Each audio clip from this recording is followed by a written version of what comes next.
Bună seara, doamnelor și domnilor! Invitatul nostru de astăzi este președintele companiei Moldova Gaz, domnul Vadim Ceban. Domnule președinte, bună seara și vă mulțumim tare frumos că ați venit la noi, la emisiune. Bună seara, bine v-am găsit! Doamnelor și domnilor, câteva precizări pentru început. Noi am lipsit timp de o săptămână pentru că am fost nevoiți să ne mutăm într-un alt sediu. Optimizăm și noi cheltuielile, că așa sunt vremurile și la noi, și la voi, și la toată lumea.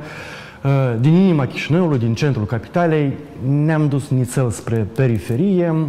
Studioul l-am dus de acolo aici. Cam greu a durat reinstalarea acestuia, dar să știți că studioul niciodată n-a contat. Poți să-l faci din aur. Oricum, întrebările și felul de a realiza o emisiune a moderatorului rămân exact aceleași. Deci la asta puteți să nu atrageți atenția. Acestea fiind spuse, într-un ceas bun nouă, și așa, domnul Ceban, prima mea întrebare pentru dumneavoastră ar fi, dar noi în general, cu dumneavoastră azi, avem despre ce discuta?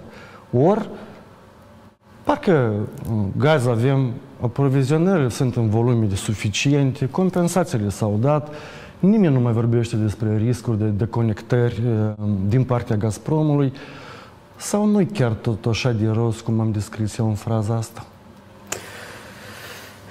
Gheorghe, în primul rând, vă felicit cu noul sediu, chiar este destul de spațios și cred că oaspeții vor simți aici mult mai bine. Și vor discuta despre mai multe subiecte care vizează activitatea în diferite domenii în Republica Moldova, în țara noastră. Desigur că gazele naturale este un subiect pentru discuții totdeauna. Și a persistat multe lucruri, activități care vizează și cu aprovizionarea gazelor naturale, și cu achitările, și cu livrările către Tiraspol Transgaz, Transnistria și respectiv furnizările de energie electrică. De aceea eu cred că aici pot fi mai multe discuții și sunt permanent pentru că vizează fiecare cetățean, fiecare consumator care fiecare lună și achită factura la gaze naturale și energie electrică. Eu aș spune așa, nu trebuie să simțim confortabil pentru că noi nu cunoaștem încă ce va fi mâine.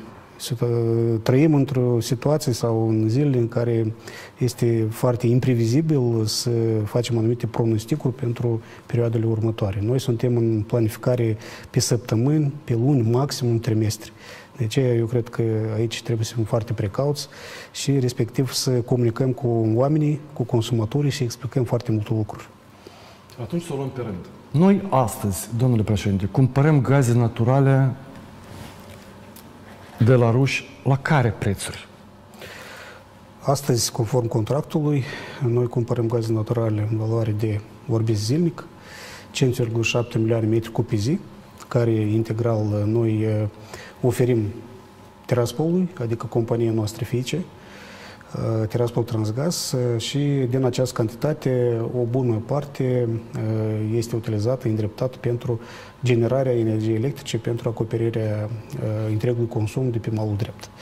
De aceea, astăzi e prețul $788, tot cu puterea calorifică, iar acest preț este avantajos pentru că ne oferă și o posibilitate, respectiv să avem și energie electrică pentru consumatorii de pe malul drept. Dar aici vorbesc deja ca om de stat, pentru că nu sunt în situația în care să comentez anumite decizii care sunt luate inclusiv la nivel de guvern. Astăzi, evident, noi am fi mai în situație mai avantajoasă dacă am fi vândut aceste cantități pentru consumatorii de pe malul drept, dar altfel am fi avut multe probleme în domeniul energetic. Și de aceea, cred că decizia este una... la subiectul ăsta care a stârnit mult vorba în societate. Deci, $788. Noi avem un tarif de aproape 30 de lei pentru metru cub. Eu, dumneavoastră... Mai mic, fără ceva. 29 și un pic. Da, tot câteva, da. Așa. 788. Acest aproape 30 de lei este absolut corect, chiar dacă corect nu are grad de comparație, sau e nevoie de o ajustare anumită, sau ar fi ideal dacă s-ar ajusta?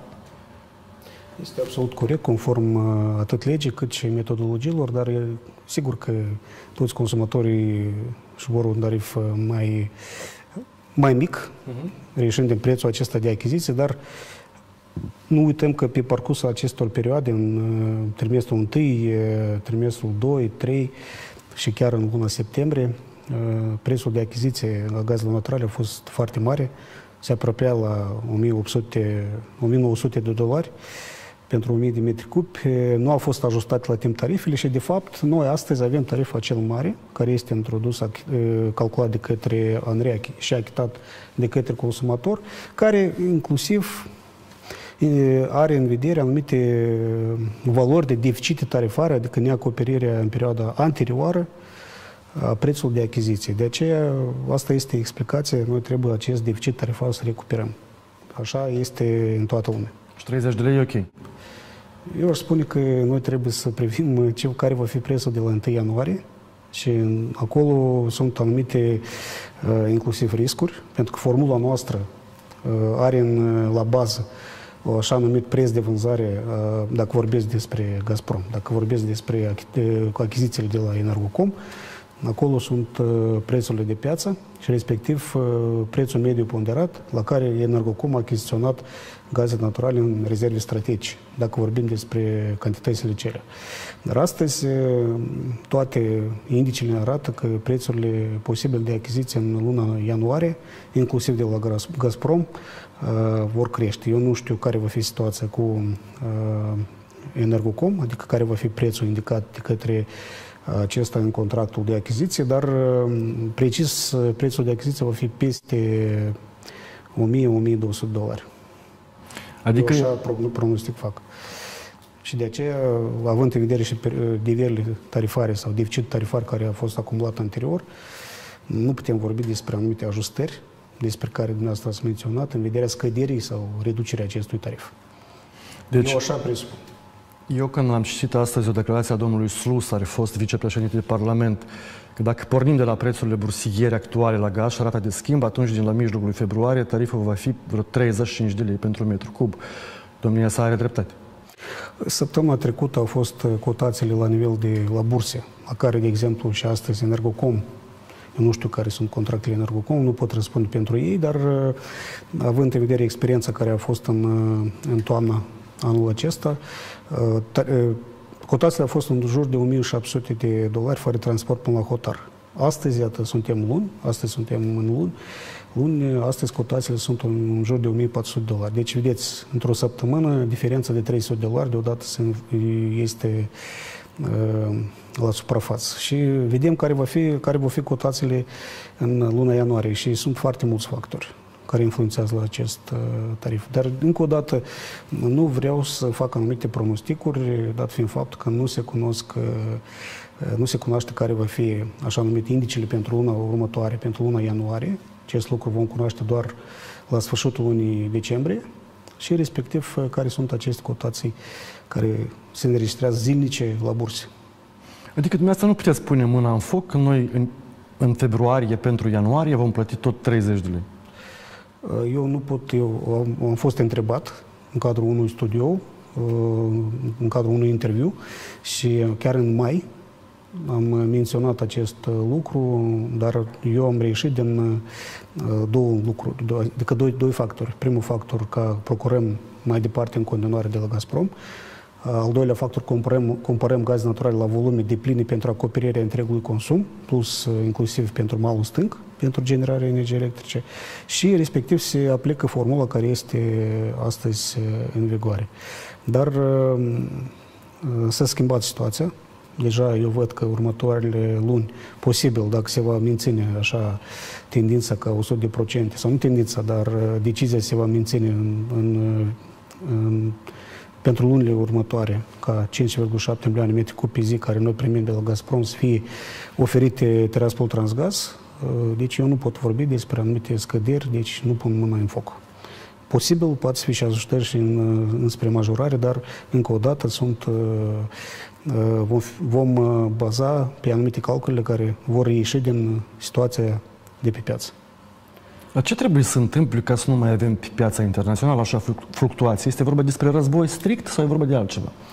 Evident, războiul influențează, dar trebuie să avem contractele pe termen lung care sunt, opinia mea, personală care sunt bazate pe anumite formule, ceea ce noi avem cu Gazprom. Dar în ce măsură Energocom poate și este capabil să încheie așa contracte, pentru că noi, ca Moldova Gaz, suntem limitați deja, nu putem să ieșim pe piață și vă spun acest lucru deschis, pentru că sunt inclusiv anumite restricții, și din punct de vedere financiar, și din punct de vedere altor aranjamente, de exemplu, și având în vedere cine e acționatul la noi, plus politica tarifară, care este cu nivelele financiare aproape de 5 miliarde de lei și respectiv toți traderii se uită la acest lucru. Dar în viitor, ca să nu avem așa fluctuații și să nu depinde de piață, evident trebuie să fie încheiate contractele pe termen lung cu anumite, chiar și formula de preț poate să fie acolo stabilită având în vedere anumite cotații bursiere, dar cel puțin volume și garantate pentru a acoperi consumul, plus anumite ajustare având în vedere coșul produselor energetice, asta ar fi cea mai bună variantă. Eu de aceea spun că contractul care noi avem cu Gazprom pe 5 ani, cât de cât prețul este relativ poate să fie prognozat și în baza căruia pot fi inclusiv prognozate anumite tarife pe termen lung, tarife medii ponderate anuale. Păi noi avem contract pe termen lung de 5 ani. Ai noștri spuneau că noi am ieșit victorioși de acolo, de la Moscova, de la sau unde au avut loc negocieri. Iarăși ne trebuie alt contract. Nu e alt contract, nu vorbesc de alt contract. Vorbesc că trebuie să lucrăm ca să majorăm volume. Deci eu nu pot, încă o dată, nu pot aprecia și nu sunt în stare să apreciez activitatea guvernului. Pot vorbi doar din punct de vedere a mandatului meu.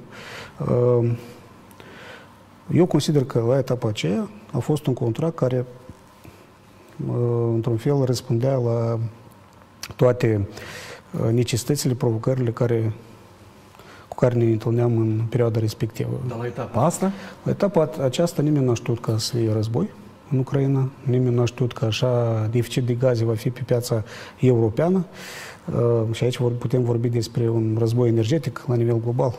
Chiar și război nu doar din punct de vedere cei care dețin resurse și cei care consumă. Vorbesc despre război concurențial, pentru că, vedeți, toate gazele chifiate, cantitățile care se circulă între Asia și Europa, sunt între America, Asia, Europa, sunt dictate de prețuri. Și aici, respectiv, cel care plătește mai mult, cu marjă mai mare, cel câștigă, cum, de exemplu, am avut noi situații cu companiile din China, care profitau de aceste cotații și jucau înspre majorare și respectiv toți producătorii sau traderii îndreptau vasele sau tankerii către piața respectivă. Piața Uniunii Europene, oricum, în opinia mea, următorii ani trebuie cumva să se balanceze sau să reducă dramatic consumul sau să se substituie cu vânzările sau furnizările din Federația Rusă, ceea ce este foarte complicat de făcut în perioada scurtă de timp. Poate în perioada 2-3 ani, da. Dar toate prognozele și toate analizele care noi vedem, noi reieșim din preț. Nimeni din traderii, nimeni din cei participanți pe piața globală a gazelor naturale nu dau un preț mai mic de $1.000 următorii 2-3 ani pentru 1.000 de metri cub. Așa sunt prognoze, deci nu sunt prognozele noastre, sunt acelor care își fac piața, respectiv așa numiți market makeri. De aceea, haideți, noi nu suntem o țară care consumă foarte mult gaze, deci noi avem două soluții, fie una să înțelegem direct cu producătorul, fie Gazprom, fie Azerbaijan, fie România, cei care produc și au resursa respectivă, pe baza unei formule, unui preț, care se calculează în baza unei formule foarte clare și, respectiv, asta este soarta noastră. Evident că noi, ca compania unde sunt acționari și Guvernul și Gazprom, dorim ca să continuăm acest contract și consider că totuși încă nu trebuie de ars toate podurile, trebuie de continuat discuțiile și acest lucru, cu asta ne ocupăm acum, ca să majorăm aceste volume, ca să ieșim din iarnă. Greu, dar activăm. Iată, asta era și întrebarea mea de bază.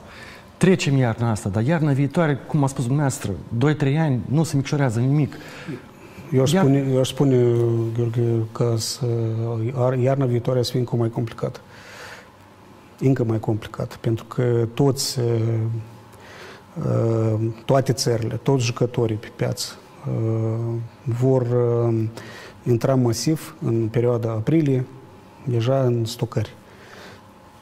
Totul va depinde unii factori care acum se discut la nivel european, plafonarea prețurilor, respectiv care vor fi subvențiile și injectări de capital, lichidități, că deja sunt foarte multe țări care și companii care, nu doar Moldova Gaz, cu aceste probleme. Foarte multe companii deja se întâlnesc cu aceste probleme de lichidități și la nivel global.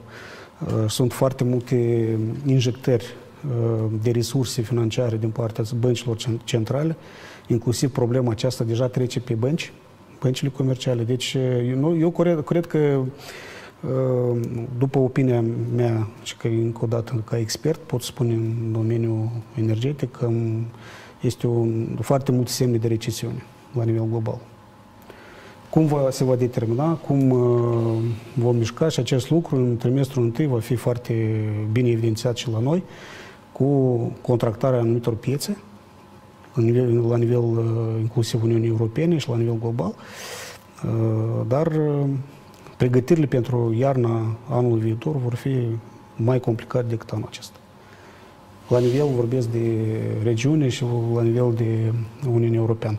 Gaze suplimentare, adică viteza de apariție a gazelor suplimentare pentru a acoperi deficitul care există, pentru că din foarte multe analize, deficit de 25-30 miliarde de metri cubi, e deficit real.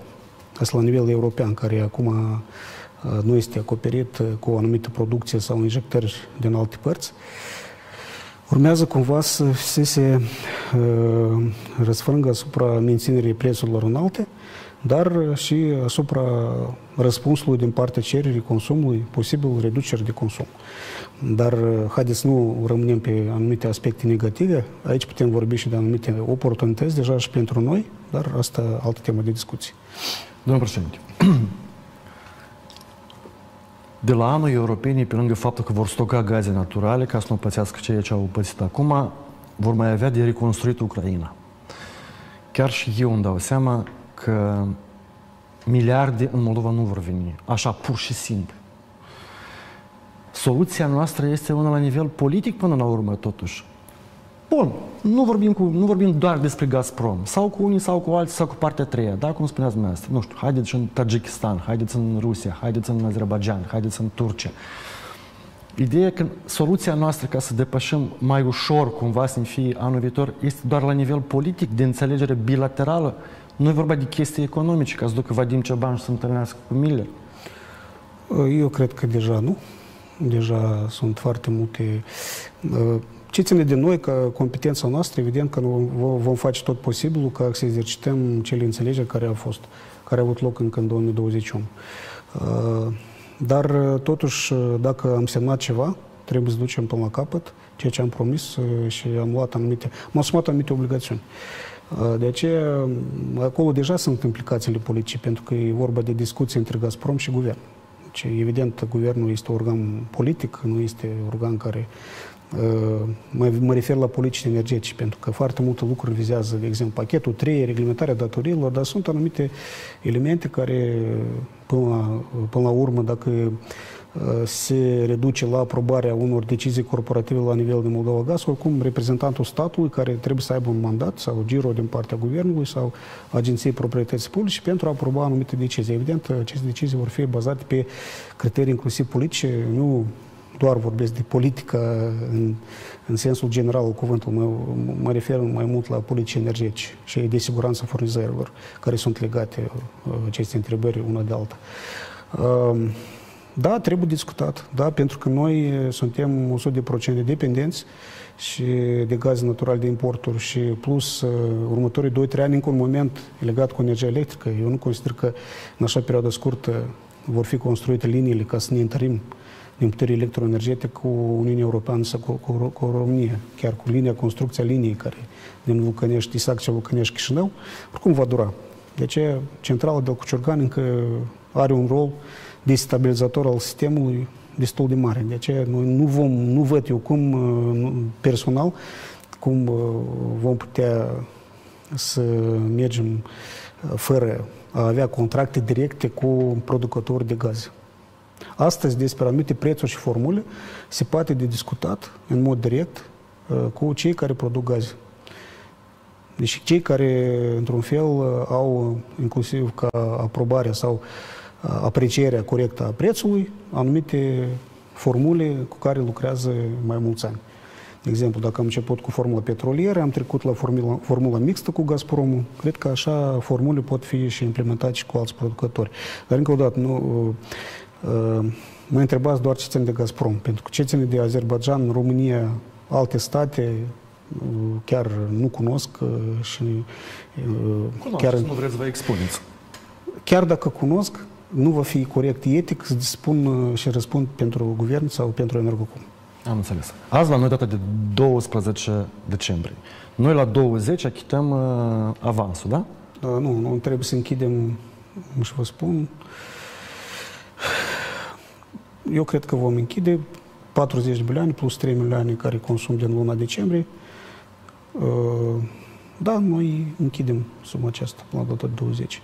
Consum luna noiembrie și o parte din consum din luna decembrie care am consumat primele zile din decembrie, noi închidem.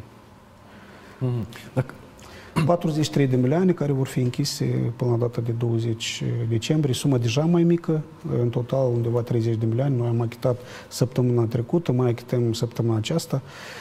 Eu cred că vom depăși. Sunt anumite discuții cu Gazprom la nivel corporativ. Sunt foarte multe discuții care apar zilnic, inclusiv ați văzut anumite evoluții ce țin de gazul care, așa spun colegii, se așează în Ucraina, dar lucru care nu depinde de noi, pentru că sunt fluxurile care vin din partea Energocomului și respectiv aceste fluxuri care sunt în plus se stochează în depozitele din Ucraina. Dar la asta Moldova Gaz nu are nicio atribuție. Dar care e rata de achitare acum? Oamenii plătesc Eu vă spun exemplar? De la început am un exemplar și chiar îi mulțumesc pentru acest lucru, 99,6%. Noi practic avem datorii, dacă cele curente luăm într-o parte, cele acumulate pe parcursul anului până la 1 noiembrie sunt în jur de 44 milioane de lei, dintre care o mare parte sunt din octombrie și o parte sunt acumulate din ianuarie-februarie anul acesta. Bun, care cele mai mari facturi au venit pentru noiembrie.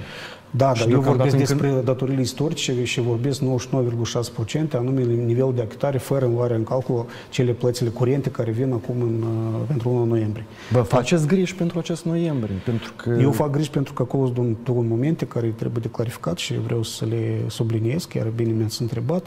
Sunt anumite momente care, într-un fel, două momente care pot influența la viteza de colectare. Primul, sunt foarte nu mulți, dar este un procent de consumatori, în jur de până la 2%, care au primit facturi cu date eronate de consum. Se întâmplă acest lucru, pe fiecare lună se întâmplă, de exemplu, controlorul nu corect a indicat în consum, consumatorul nu corect a transmis datele. Sunt în plus și în minus. De exemplu, în luna noiembrie sunt unii care primesc în 30 în minus, adică primit în contor arată 100 de cuburi, dar a primit factura 70. Diferența 30, ce să fac cu această diferență? Sau invers, a consumat 100, dar a primit 130. Pentru că sunt probleme de citire a contoarelor și noi, pentru acești consumatori, cred că astăzi, până la chiar mâine, până la sfârșitul zilei, vom comunica referitor la cum se procedează în cazurile acestea. Nu sunt foarte mulți la număr, dar în mod normal, noi, și conform metodologiei, noi facem recalculul în interiorul lunii. Și pentru acești consumatori, posibil, viteza de colectare va fi mai încet. Ce ține de al doilea aspect, au fost foarte multe greșeli în atribuirea nivelului de vulnerabilitate pentru consumatori, adică aici vorba de interacțiunea cu Ministerul Muncii și Protecției Sociale și respectiv noi deja am comunicat cum vom acționa în cazul acesta pentru luna viitoare să nu se întâmple aceste greșeli.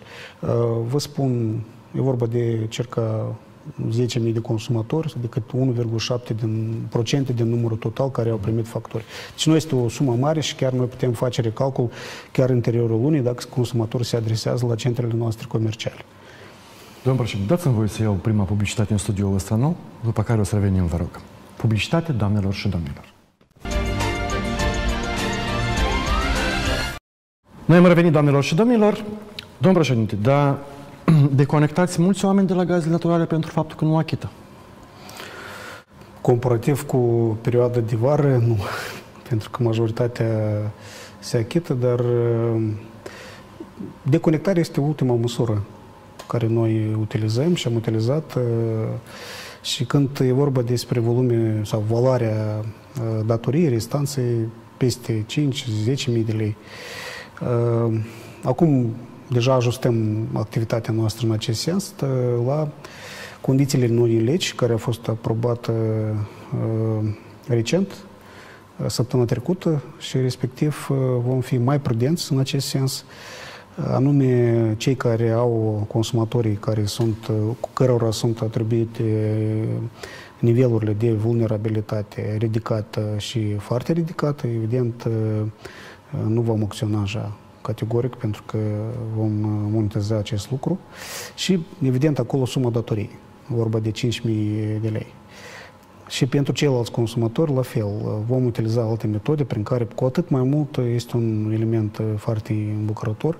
Noi am făcut o analiză și, practic, depinde de regiuni, nivelul de acoperire prin compensație a facturilor la oameni și la consumatori casnici variază între, vă spun, 49 și 53%.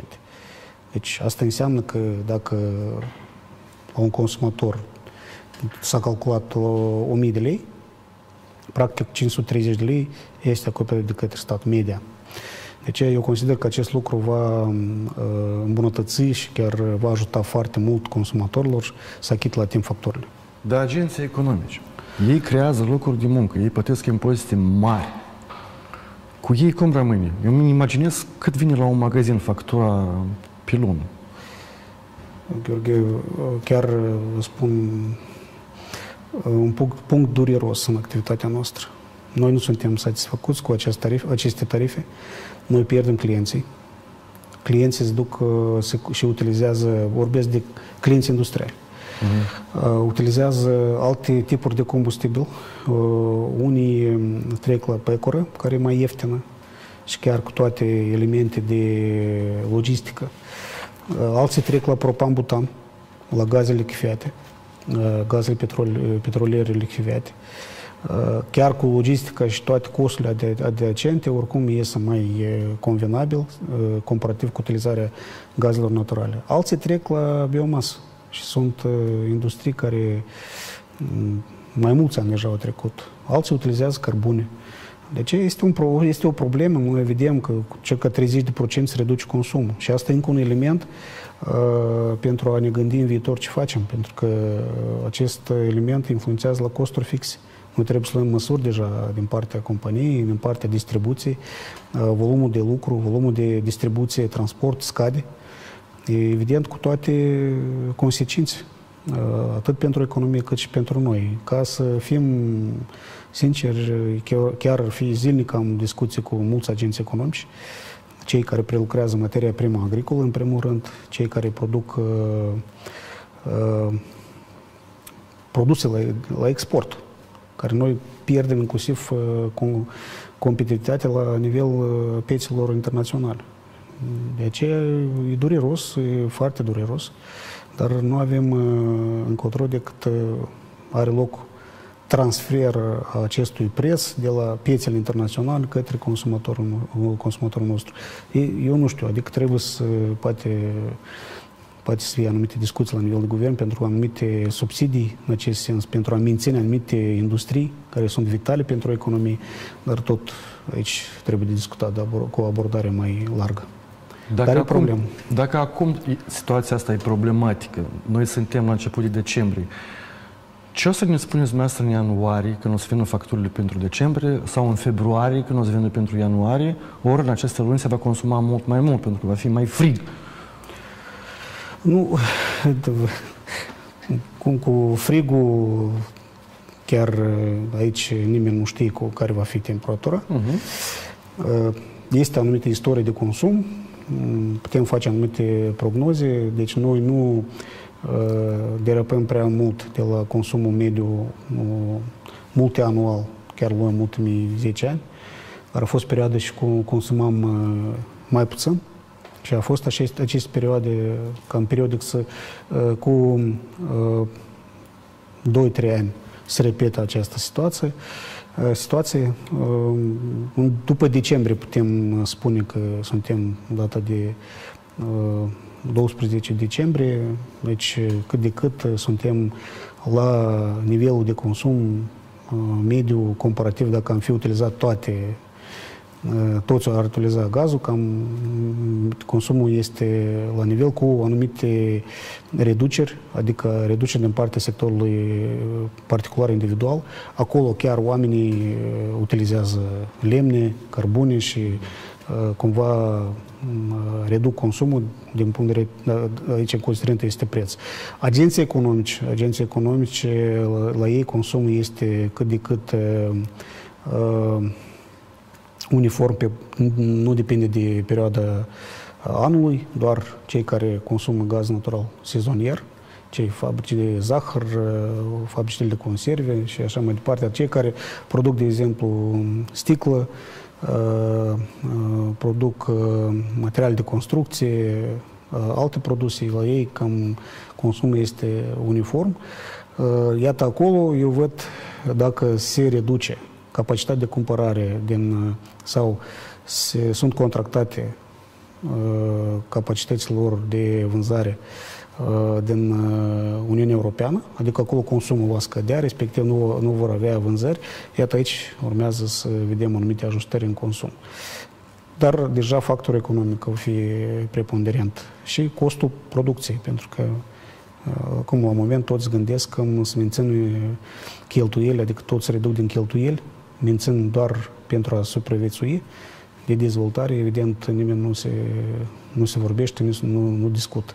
Cu toate că pentru sectorul industrial sunt anumite programe la nivel național pentru a eficientiza consumul, inclusiv utilizarea energiei regenerabile. La noi, chiar în Moldova, vedem, este chiar un ajutaj foarte mare despre care am vorbit și în anul trecut, anume ce ține de energie regenerabilă, panourile fotovoltaice, energia vântului și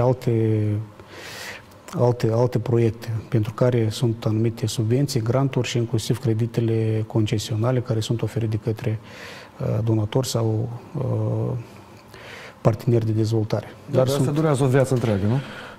Depinde.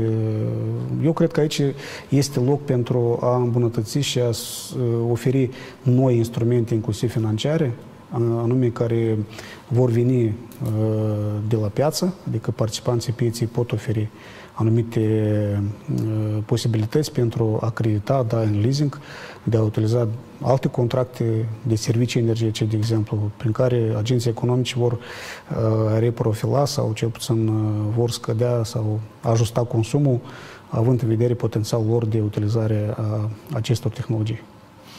E grea situația, dar gaz este. Domnul președinte, dar mai persistă riscul ca să nu avem gaz? Sau a trecut perioada asta de frică? Eu cred că n-aș exclude acest risc deloc. Invers, trebuie să ne pregătim la diferite situații. De fapt, aceste procese sunt descrise în diferite protocoale, în hotărâri de guvern, în lege. Activăm în cadrul situației de urgență, situația excepțională. Este organul care ia decizii în acest sens pentru a gestiona toate procesele. De ce Rusia ne-ar închide gazul? Eu nu pot, Rusia, vorbesc de Gazprom. Gazprom. De ce? Ce trebuie să se întâmple ca Gazpromul să ne deconecteze? Vedeți că factorul deconectării există permanent. Factorul neachitării, vorbim despre... Da, achităm, dar este și partea transnistreană care nu achită sau achită un procent foarte mic Eu nu cred că este un scenariu, cel puțin după dispozițiile care noi vedem colegii noștri de la Gazprom, că ei au așa intenții. Nu este așa intenție. Sunt anumite probleme care noi discutăm, sunt anumite elemente care după contract, de exemplu, după protocol care am avut semnat în 2021, este dreptul lor. Eu nu pot răspunde cum va acționa Gazpromul, va utiliza dreptul lui sau nu. Principal, noi să fim pregătiți ca să răspundem la aceste provocări și din punct de vedere tehnic, și am menționat anterior, noi nu avem probleme de import sau transport gaze. Problema doar în resurse. Resurse sunt foarte scumpe la un moment, indiferent din care parte avem. Un pretext ar fi acel audit pe care l-am listat. Evident. Și auditul plus încă un pretext poate să fie acordul interguvernamental după protocol care nu va fi semnat, eu cred că până la sfârșitul anului. Deci este încă un declanșator intră în vigoare. Dar astea sunt toate drepturile Gazpromului. Sorry, care protocol? Trebuia să fie semnat până la sfârșitul anului acesta un protocol interguvernamental care presupunea să fie semnat la nivel de guverne, prin care să fie reglementate toate aceste probleme în domeniul energetic. Și acolo complex și gaze naturale, și energie electrică, și așa mai departe. Așa ne-am înțeles noi atunci când am fost cu Andrei Stănu. Este protocolul deschis acolo, este acest declanșator mai este, dar sunt aici momente obiective pentru că s-a încercat să fie convocată această ședință, dar ulterior deja de vedere politic n-a avut loc această ședință a Comisiei Mixte Moldorus și așa mai departe. Dar trebuie să fie dialog, indiferent ne place sau nu, trebuie să comunicăm. Sunt documente semnate, noi trebuie să comunicăm cu Gazprom, să rezolvăm aceste probleme. Vrem, nu vrem, asta este. M-a rugat cineva să vă întreb dacă Gazpromul, care este acționar majoritar la Moldova Gaz, a acceptat gajarea acelor acțiuni ale Moldova Transgaz? Aceste acțiuni au avut loc în baza deciziei Comisiei pentru Situații Excepționale și noi am fost obligați, conform legii, să executăm. Am informat Gazprom în acest sens, nu a fost o declarație și o opinie scrisă ca să nu sau da. Ei au fost informați că este lege, prin lege Comisia are dreptul pentru a lua aceste decizii. Noi putem să ne trezim cu ei la un litigiu internațional dacă nu dăm creditul de 1 miliard? Eu cred că noi acest împrumut și vom face tot posibil ca să-l rambursăm. Până în mai? Da, până în mai. 23? Da, 2023. De unde, domnul președinte, să bani? Din aceste deficite tarifare care noi am avut pe parcurs. Noi n-am primit acești bani de la consumatori. Și un organ de regulatoriu, cum este Andreu, și-a asumat acest lucru ca să ne ramburseze aceste deveri financiare. Pur și simplu, acum, la un moment, dacă prețul va fi foarte mare și noi vedem că puterea de cumpărare a populației sau agenților economice scade, noi foarte problematic cum să, pentru noi, eu cel puțin văd, dacă nu avem volume suplimentare de la Gazprom sau nu avem o perioadă foarte clară de rambursare acestor devieri care urmează a fi mai scurtă, înseamnă, atunci pot fi anumite probleme. Dar, încă o dată, lăsați acest lucru la discuția noastră cu Energocom și Guvern. Energocom ca creditor și Guvern și ANRE ca regulator.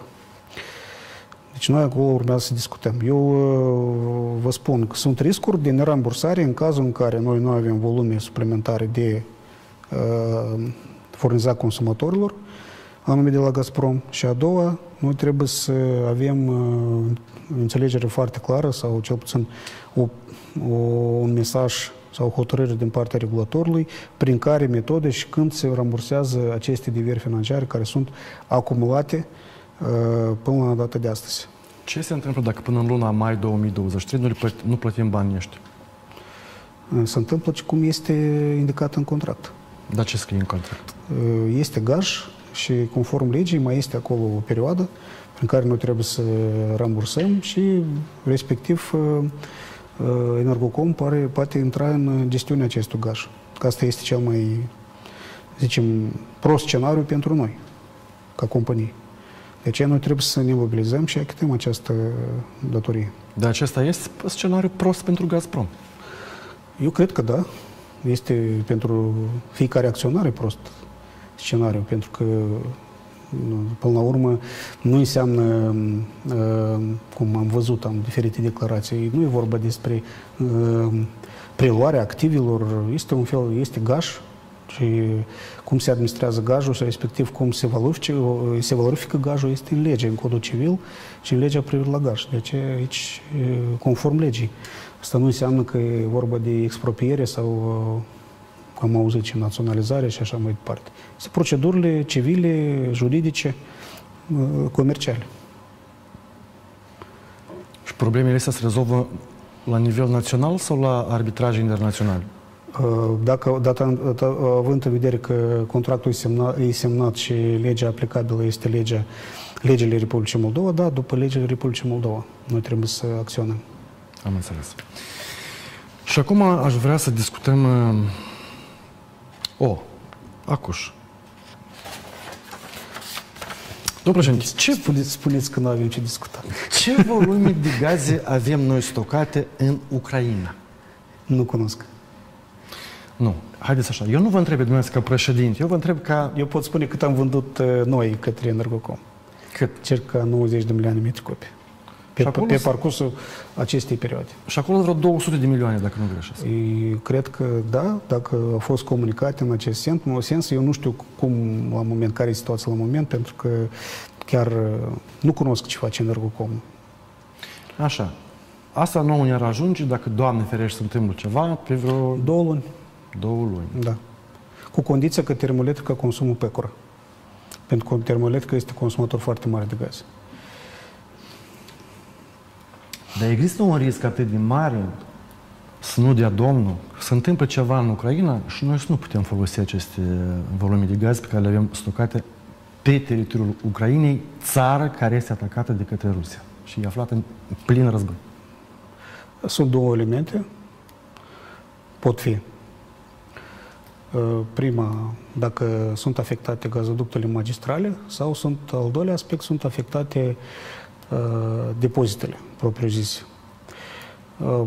În rest, nu cred că trebuie de văzut din punct de vedere tehnic prin care punctele de intrare, dacă vorbim de Alexeevca, acolo 6,5 milioane metri cubi zi, capacitatea maximă și care poate intra pe teritoriul țării și respectiv dependența dacă nu vor fi congestii, așa numite.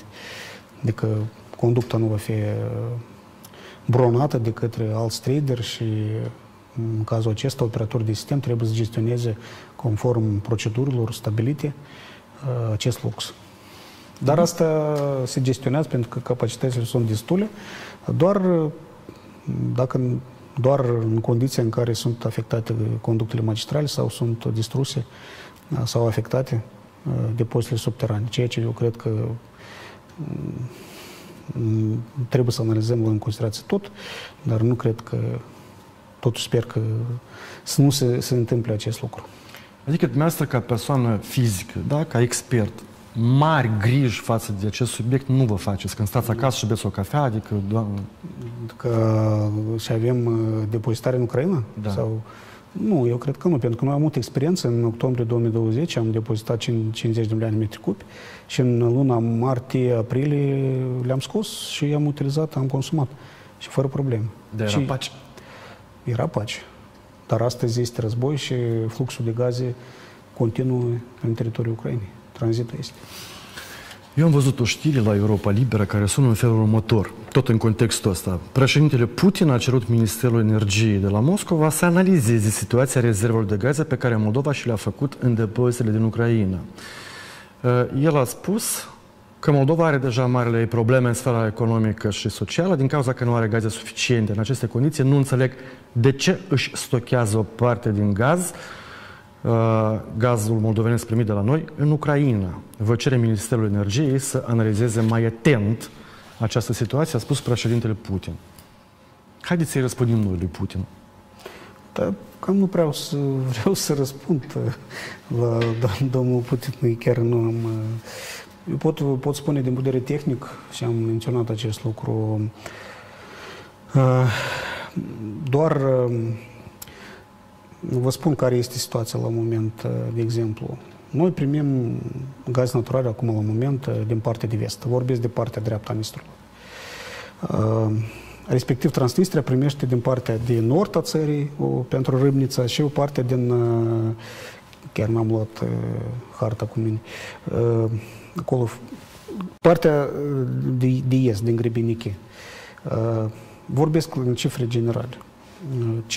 5,7 ei primesc cantitatea care vine atât prin nord și respectiv prin partea de est. Însă fizic se întâmplă în câteva zile, de exemplu, noi partea dreaptă vorbesc, dacă astăzi de la Energocom noi zilnic procurăm 4,5 milioane, zilnic poate fi că n-am consumat 500.000 de metri cubi.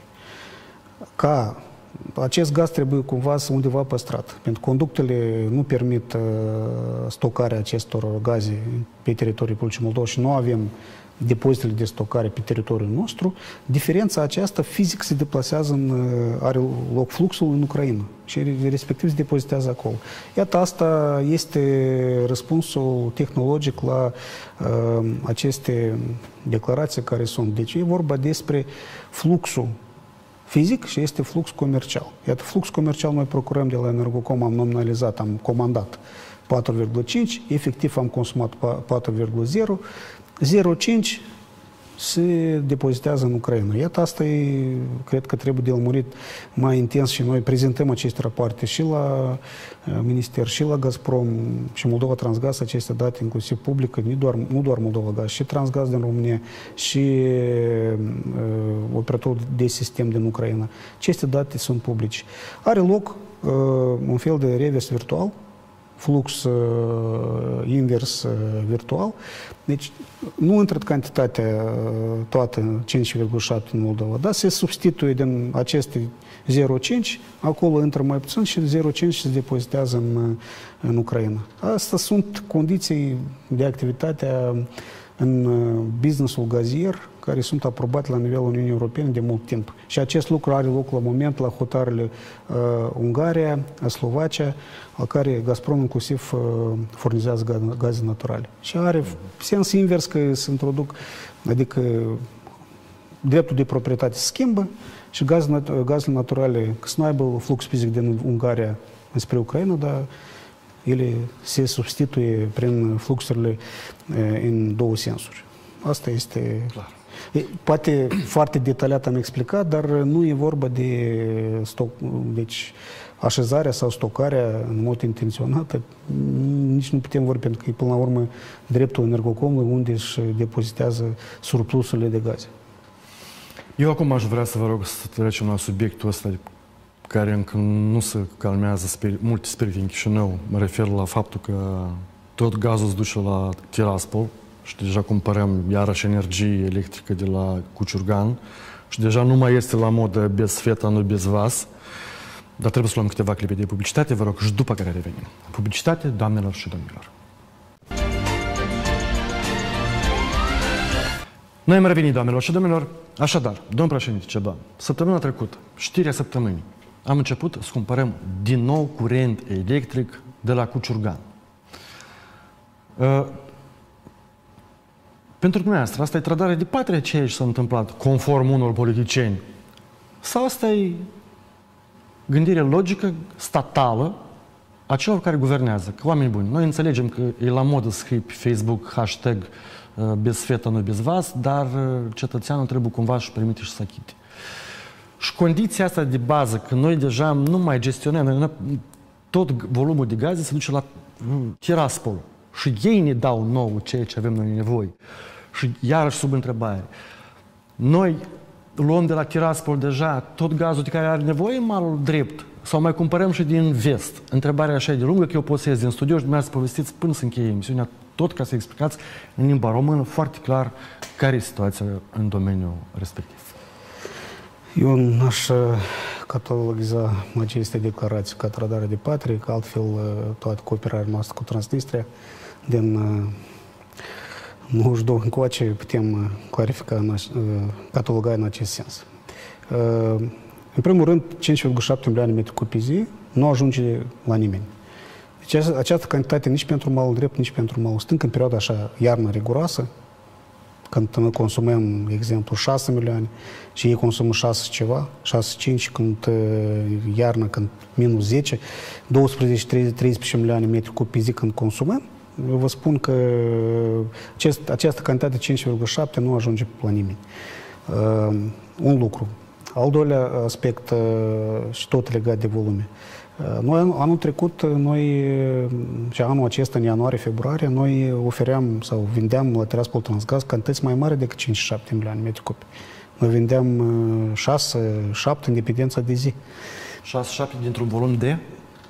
De 11-12 noi cantități aveam, încă o dată, volumele care au fost reduse de la Gazprom. Noi de acolo ne-am pornit în octombrie.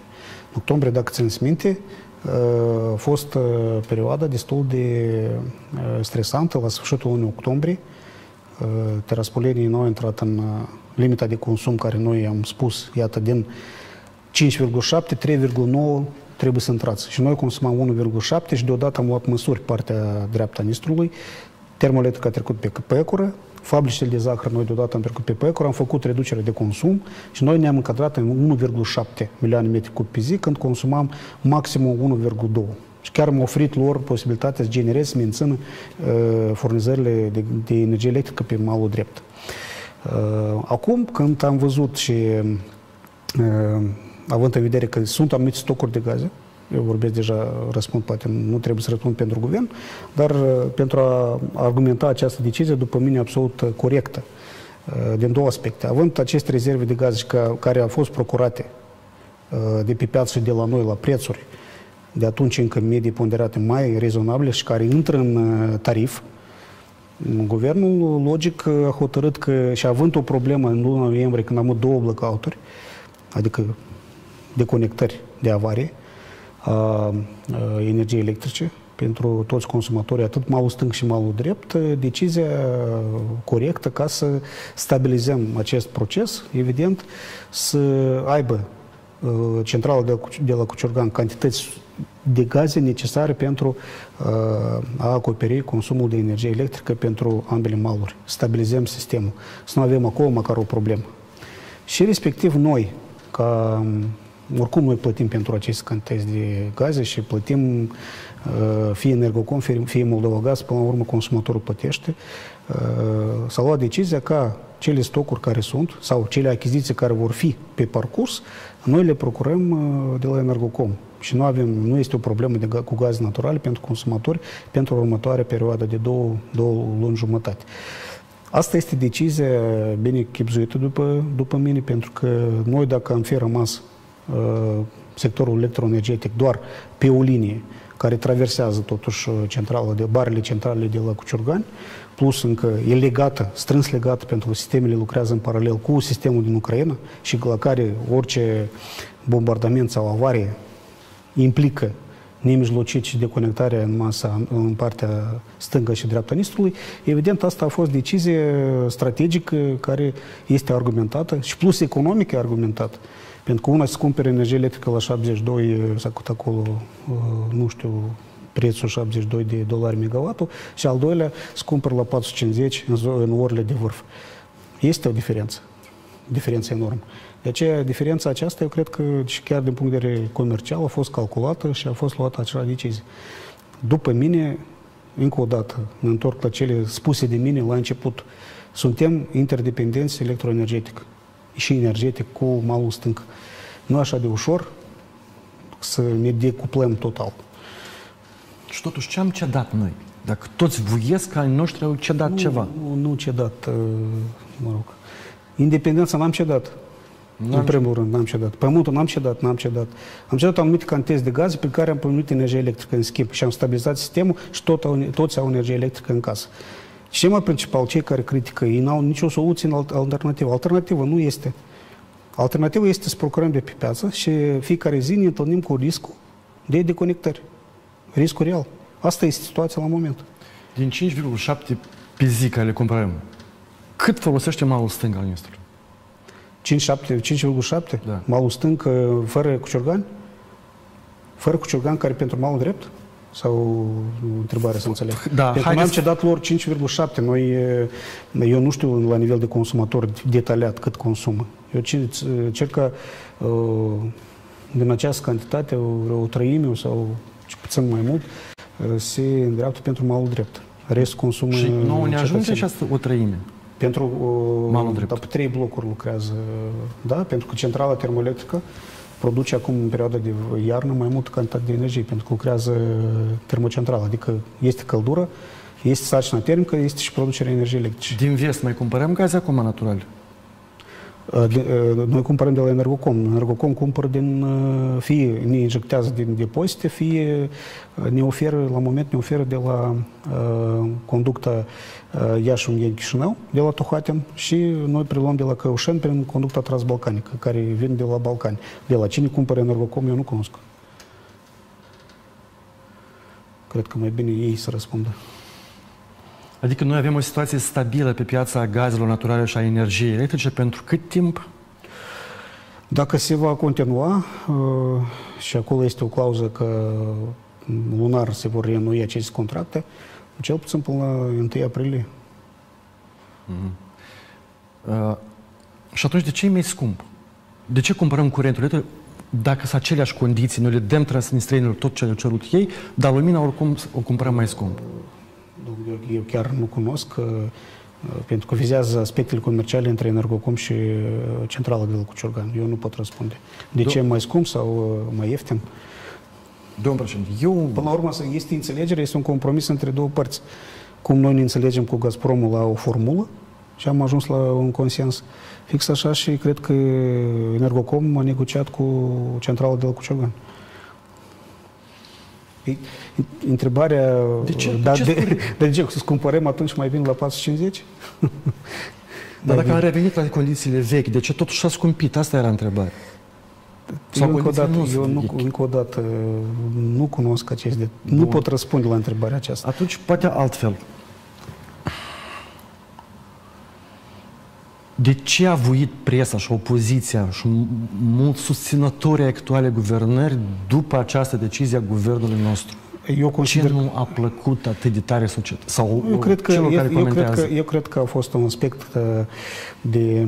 Iată, noi avem o cantitate de gaz care vine și noi gestionăm Moldova Gaz și avem gazele relativ ieftine și respectiv noi trebuie să utilizăm toate aceste cantități pentru noi. Și lăsăm malul stâng să cumpere gaze de pe piață sau, în general, să lăsăm fără gaz. Poate a fost așa o idee, dar nu consider corect această abordare. Încă o dată, nici din punct de vedere politic, nici din punct de vedere energetic, dar cred că partea energetică tehnică prevalează în acest sens, nici din punct de vedere economico-financiar. Și acolo oameni sunt cetățenii noștri. Tehnic, energetic, centrala stabilizează tot sistemul. Nu avem deconectări. Răspunsul e clar. Economic, economisim. Oamenii plătesc la curent electric, nu 10 lei, plătesc 4 lei. Iată este răspunsul. Trebuie să plătească 10 lei să aibă fiecare zi de conectare.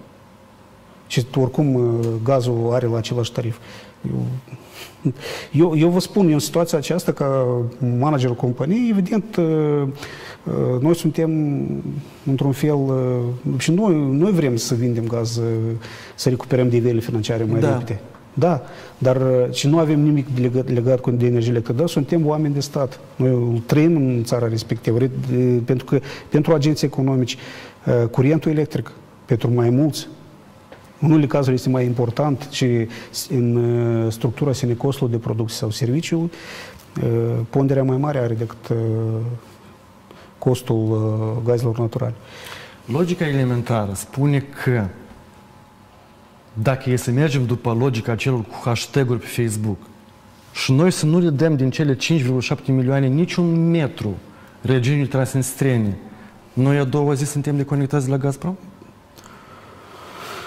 O atare decizie politică s-ar putea fi luată. Da. Că eu așa înțeleg lucrul. Că dacă să mergem așa după Facebook, like-uri, logic poate să fie așa, dar după acest, cum am spus, de hashtag-ul respectiv sau declarațiile care au avut loc, aceste declarații trebuie să aibă la bază anumite calcule sau anumite referințe.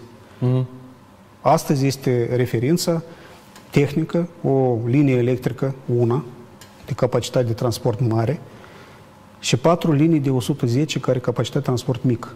În total avem de transportat prin teritoriul, adică de ajut. Ne ajută. Dar ați văzut declarațiile fiecare zi, avem deficit 7%, 10%, 15%, cumva trebuie să recuperăm. De unde luăm deficitul acesta? Dacă centrala de la Cuciurgan nu lucrează, termoelectrica nu generează mai mult, ea are capacitate și urmărește sarcina termică. Vântul este, nu este, energia solară lucrează doar ziua și capacitățile sunt mici, limitate. De unde să luăm aceasta, acoperim acest deficit? Centrala de la Cuciurgan este flexibilă. Ei acoperă fix și anume condiția a fost să vă dăm gazul, dar 100% acoperiți necesarul de consum. Eu cred că posibil și comunicarea trebuia să fie mai profesionistă, în acest sens ca jurnaliștii care comunică în mass media direcția respectivă, cred că trebuie aceste lucruri să se cunoască și intră în esență. Sunt foarte multe și manipulări în acest sens. Deci, în opinia mea, decizia este aprobată, noi deja lucrăm după acest scenariu. Domnul președinte, ca să-i mulțumim pe cei care vorbesc doar despre independența energetică, câți ani ar trebui Moldovei să devină într-adevăr independentă energetic? Chiar dacă noi nu avem gaze naturale, chiar dacă nu avem petrol, bun, știu că sunt niște căldări de petrol undeva prin sudul Moldovei. Independent de la cine? De la ok, dar dependenți de cine? Pe urmă. Și de ei să fim independenți. Nu cum, dacă 100% consumăm gaze, nu avem producere internă de gaze. Nu avem fericit că nu stați pe Facebook. Energie electrice nu avem destul pe malul drept. Pentru că dacă suntem la ENTSO-E conectați cu Ucraina împreună, sincronizat, este un lucru că Ucraina ne balansează. Dar dacă Ucraina acum e închisă, este doar România, partea dreaptă și partea stângă. Partea dreaptă nu avem capacități de bază. Avem doar centrale termoenergetice care lucrează și produc energie electrică în cantități mai mari când este iarnă. Când este iarnă. Vara ei nu lucrează și nu produc. Noi suntem sistem deficitar. Și respectiv unica soluție pentru... și aici de unde vorbim de dependența de gaze. Pentru că dependența de gaze, direct dependența energiei electrice. Și da, eu sunt de acord și eu credeți că nu vreau ca să fim dependenți. Independență, nu să fim dependenți de un jucător, dar în situația în care interfața de conectare cu România nu este într-un fel întărită, cel puțin încă o linie trebuiește, pentru că acolo sunt anumite reguli. Sau generează pe teritoriul tău, sau ai liniile de interconectare mai bune. Condiția că Ucraina lucra acolo, tot ok, dar astăzi Ucraina are loc război. Vedeți cum afectate obiectele electroenergetice de infrastructură critică în Ucraina după bombardamente. Iată asta și influență. Și al doilea, avem alternativă să menținem situația, zicem, status quo și nu știu cât va fi acest lucru, până când, dar avem stabil energie electrică. Dar cu gaze naturale oricum suntem dependenți de rute, dependenți de surse, indiferent din care parte, est sau vest. De ce noi trebuie să certăm cu unul împotriva altuia sau invers? Noi toți trebuie să menținem relații bune, în opinia mea. Dar pentru asta, pentru necesitățile consumului propriu, pentru necesitățile oamenilor, pentru consumatorii noștri. Din punct de vedere transportului, da, avem multe rute de intrare, dar resursa noi. Și dacă achiziționăm din România, ce înseamnă acest lucru? Deci suntem dependenți de România. Dacă achiziționăm din Azerbaidjan, suntem dependenți de Azerbaidjan. Dar noi oricum vom fi dependenți pentru că procurăm de pe piață. Pe piață este această sursă. Alt sens. Să nu fie politizat aceste furnizări. Iată la ce mai mult se refer. Adică să nu fie utilizată această sursă ca un instrument în alt sens. Asta e. Dependența poate. Dar independența se asigură prin mai multe accese sau mai multe surse accesibile la nivel comercial și acolo trebuie să lucreze reguli comerciale. Iată, asta este libertatea de alegere. Dar la asta cred că mai mult se referă. Dar încă o dată, asta nu înseamnă că noi trebuie să dezicem de un furnizor și stricăm toate relațiile, haide mergem. Niciodată n-am văzut că guvernul acest lucru să spună. Eu, încă o dată, și nici noi am spus acest lucru. Dar Tiraspol chiar n-achită niciun dolar pentru gaz? Ei achită pentru transport, dar pentru consumul cu păreri de rău. Și toate acești 5,7 se duc la ei, care se duc încolo, noi plătim. Tot. După contractul, ei sunt datori, ei fixează, semnează că vor achita. Când? Așteptăm. Vor achita cui? Moldova Gaz. Și dacă nu vor achita? Dar ei nu vor achita?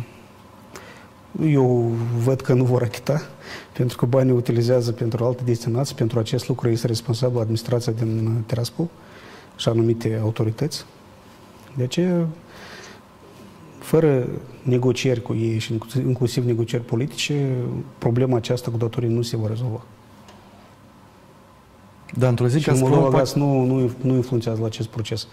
E ușor de spus că Moldova Gaz să găsească modalități, să ducă acolo, să recupereze, dar a doua, cunoscând aspectele de cooperare în domeniul energetic și interdependenți care noi avem cu partea stângă, energetice,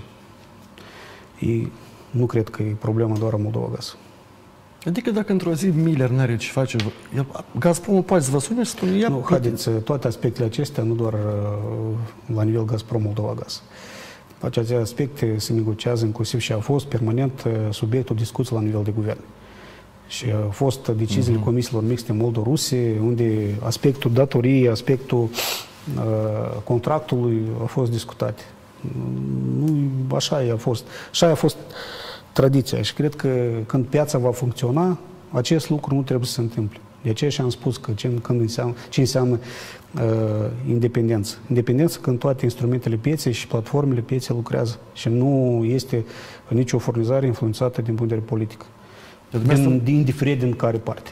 Mai urmează să aveți anul ăsta vreo întrevedere cu cei de la Gazprom? Da. Serios? Da. Când? Dacă nu săptămâna aceasta, săptămâna viitoare. Eu continuu permanent activitatea în domeniul recuperării depline a furnizărilor în Republica Moldova. Mergeți doar dumneavoastră și, nu știu, poate cineva de la Moldova Gaz sau merge cineva de la guvern? Noi avem discuții la nivel corporativ. Deocamdată, dacă voi pleca, cred că eu personal. Dar ar fi minunat dacă ar pleca și cineva de la guvern de la Chișinău, nu? Deci doar va fi salutabil acest lucru, eu consider. Dar asta o decide cine? Cei de la Gazprom sau cei de la Chișinău? Nu, la moment eu nu pot răspunde și aprecia deciziile domnului Miller și respectiv conducerea guvernului. Noi doar vom facilita orice întâlniri în acest sens. Ok. M-a rugat cineva să vă întreb, și a doua oară deja mă roagă să vă întreb, cum comentați dumneavoastră acuzațiile aduse consilierului lui Evgeni Kuzmin de infracțiuni contra găgăuzilor și instigarea la ură interetnică? Eu am citit în mot-a-mo, eu nu prea știu subiectul. Ce pot să spun, niște aberații. Chiar la aberații nu răspund.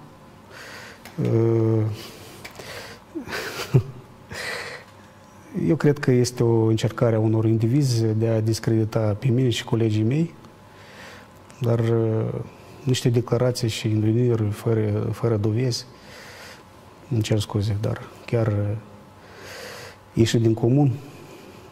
Eu pot presupune cine stă sub aceste învinuiri false și aceste declarații, dar sunt o persoană responsabilă și îmi răspund de cuvintele mele.